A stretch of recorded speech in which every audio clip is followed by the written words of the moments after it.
تو غسل کا جہاں تک مسنون طریقہ ہے، غسل کب واجب ہوتا ہے، غسل کب کرنا ہوتا ہے، اس کے لیے 6 کنڈیشنز اسکالرز بتاتے ہیں کہ ان 6 کنڈیشنز میں غسل واجب ہو جاتا ہے۔ پہلا جو اس کے اندر معاملہ ہے وہ ہے امیشن آف سیمن، منی کا خارج ہونا ان فارم آف پلیجر، اور ظاہری بات ہے یہ اس مرد یا عورت کو یا اس لڑکے اور لڑکی کو ہوگا جو پیوبرٹی ہٹ کر گیا ہے۔ امیشن آف منی، emission of semen in the form of pleasure, چاہے سوتے ہوئے ہو چاہے جاگتے ہوئے ہو۔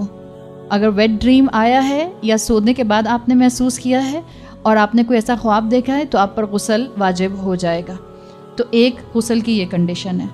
دوسری کنڈیشن، اچھا بعض لوگوں کو سیمن کا جو ڈسچارج ہوتا ہے وہ کسی بیماری کی وجہ سے ہوتا ہے، وہ اس غسل کے اندر وہ کیفیت نہیں آتی۔ نمبر 1 اس بیماری کا علاج کیجئے، اور نمبر 2 اس میں آپ کو ہر مرتبہ اپنا غسل اپنا وضو فریش کرنا ہوگا اور اپنے انڈر گارمنٹس چینج کرنے ہوں گے۔ تو اگر بیماری کی وجہ سے ایسا ہو رہا ہے، it's not due to the form of pleasure, تو پھر اس میں آپ پر غسل واجب نہیں آتا۔ دوسری کنڈیشن جس پر غسل واجب آتا ہے وہ ہے ہسبینڈ وائف ریلیشن شپ، اور اس کے لیے ذہن میں یہ رکھیں اگر ایجیکولیشن نہیں بھی ہوئی ہے، اگر if there is no ejaculation take place even then, اگر ہسبینڈ وائف کا ریلیشن شپ ہوا ہے تو اس کے اوپر غسل واجب آ جاتا ہے۔ تیسری چیز جس کے اوپر غسل واجب آتا ہے وہ ہیں پیریڈس۔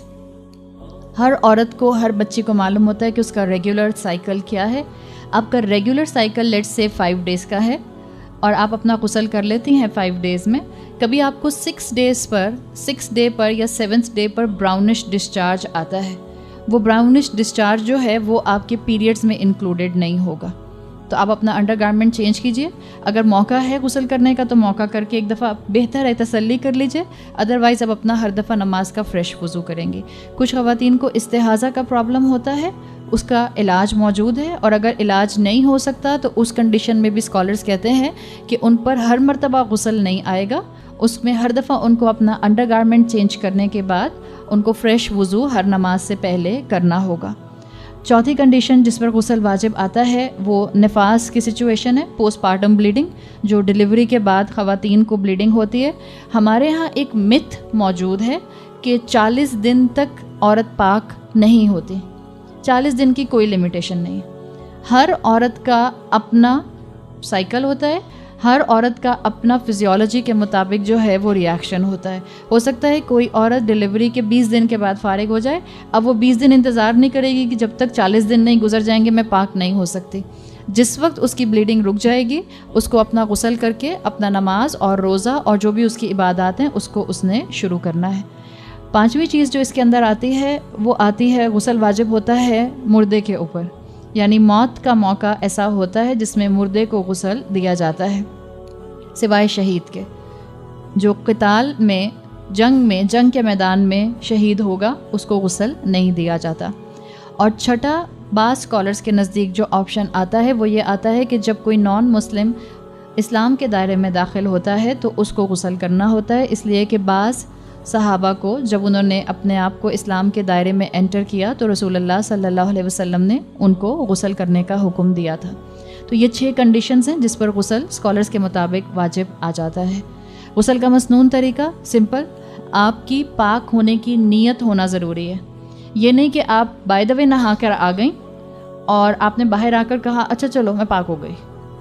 آپ کی نیت ہونا ضروری ہے کہ آپ نے غسل لیا ہے پاکی حاصل کرنے کے لیے۔ تو پہلی چیز نیت ہے۔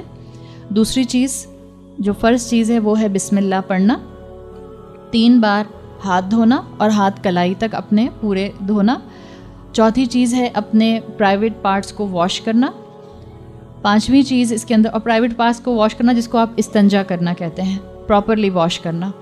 پانچویں چیز جو اس کے غسل کے فرائض میں آتی ہے وہ ہے وضو کرنا، اور بالکل ویسا وضو کرنا جیسا وضو نماز میں کیا جاتا ہے، یعنی آپ کلی سے شروع کر کے پیروں تک پورا وضو آرڈر میں فالو کریں گی۔ یہ بھی آپ نے غسل شروع نہیں کیا، اس سے پہلے آپ سے سارے کام کر رہی ہیں، یہ سنت کا مسنون آرڈر ہے۔ اس کے بعد ہاتھ گیلے کر کے 3 بار کانوں میں اپنے لے کر جانا، یہ ایڈیشنل آپ کو بعض احادیث کے اندر یہ حکم ملتا ہے، ٹھیک۔ اور 7واں سٹیپ ہے سر کے بالوں کی جڑوں کو گیلا کرنا۔ اب کیونکہ اگر آپ مثال کے طور پہ شاور کے نیچے کھڑی ہیں تو آٹومیٹیکلی آپ کے سر کے بال گیلے ہو رہے ہوتے ہیں، پھر بھی آپ اپنے سر کے بالوں کی جڑوں کو ہاتھوں کے ساتھ، انگلیوں کے ساتھ اس کا خلال کر سکتی ہیں. اور یہ پوائنٹ اس لیے بھی کہا جاتا ہے کہ عرب کے اندر خواتین جو ہوتی تھیں وہ اپنے بالوں کو بریڈز کو بنایا کرتی تھیں، چھوٹی چھوٹی بریڈز، جیسے افریقن خواتین نہیں بناتی بریڈز، تو اگر ان کی بریڈز بنی ہوئی ہیں بالوں کی اور بال بہت لمبے ہیں تو اس میں ان کو اجازت ہے کہ وہ پورے بال نہ کھولیں بلکہ ان کی روٹس جو ہیں وہ گیلی ہو جائیں.